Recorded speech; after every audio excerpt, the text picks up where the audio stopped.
We have a tendency to think that the way things are done now is the way it's always been, but that's just not the case. Embalming and burial is 150 years old in its current form, and cremation has been extensively used only for the last 50. And frankly, both are not overly kind to the earth. Officially, the process is known as natural organic reduction, and we call it terramation. It really is simply the transformation of human remains into soil. We think it's incredibly important. It's vital that we reduce greenhouse gases and toxins going into our environment for future generations. It's often said that what we do is a little bit weird, but on our side, we think that it's saving the world. It's making the world a better place. Can this process be done? The answer is yes. We've seen incredible interest across the country in what we're doing. Was it easy? No. It has taken us a long time and a great deal of effort to get where we are.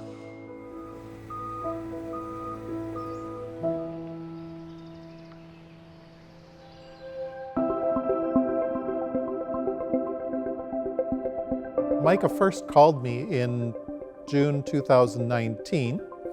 He heard that I was involved with animal mortality composting.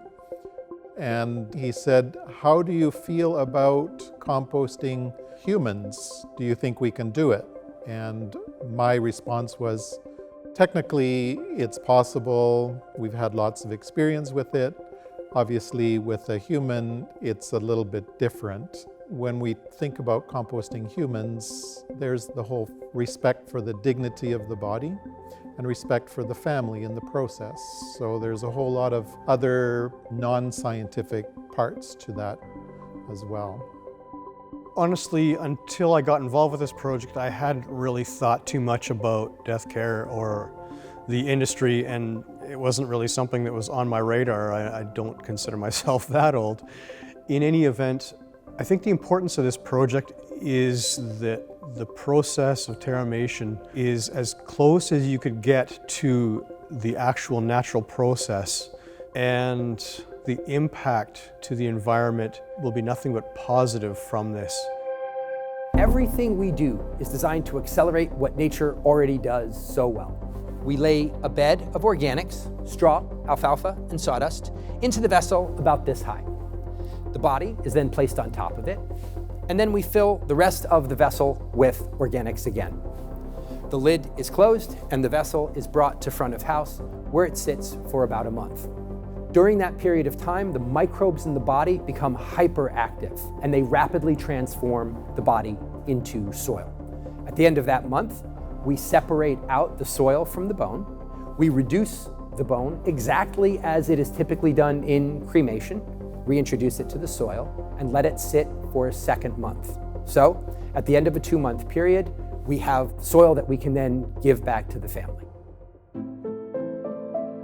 To me, the process of terramation is really important, and returning organic matter and nutrients back to the soil is really good for the health of our planet. We've lost half of our organic matter worldwide, and without organic matter, we won't be alive on this planet. So we do have to work at recycling organic matter and nutrients. It's been an interesting mix of a lot of things I'm familiar with and a rather abrupt adjustment in terms of, I guess, the subject matter, for a lack of a better term. Knowing that we are doing work that's going to have a lasting impact on the environment and the industry that is currently death care. It's a bit sobering. And in a sense, as an engineer, you work from a very rational frame point and you're very cerebral, but every once in a while you realize what you're involved with, and it definitely makes you pause and think. I think Return Home wants to shake up the narrative that death is something that can't be discussed openly. To be able to inform people on what might be their final act on Earth it's empowering for us, but it's also empowering for the people we're talking to. It's incredibly important that we have an honest talk about dying. And frankly, it makes people uncomfortable. It sometimes makes me uncomfortable. I don't always want to do it. But the fact is that when we cremate and we bury, there are consequences to it, and we need to understand what those consequences are. And people have to make these choices, and those choices must be informed. And the only way that's going to happen is through honest discussion. Return home's not like other funeral homes because we don't offer traditional funeral services. And we've been seeing and developing new rituals around the Terramation process because it is so different from what already exists.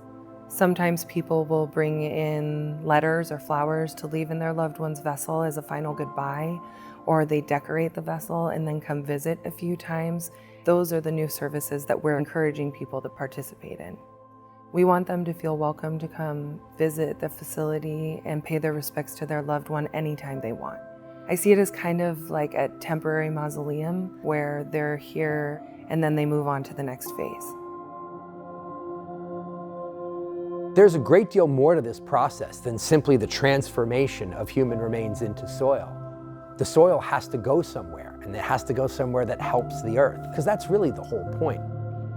To that end, Return Home has purchased an 8-acre greenbelt parcel, and on it we can put any soil that the families wish to donate from their loved ones.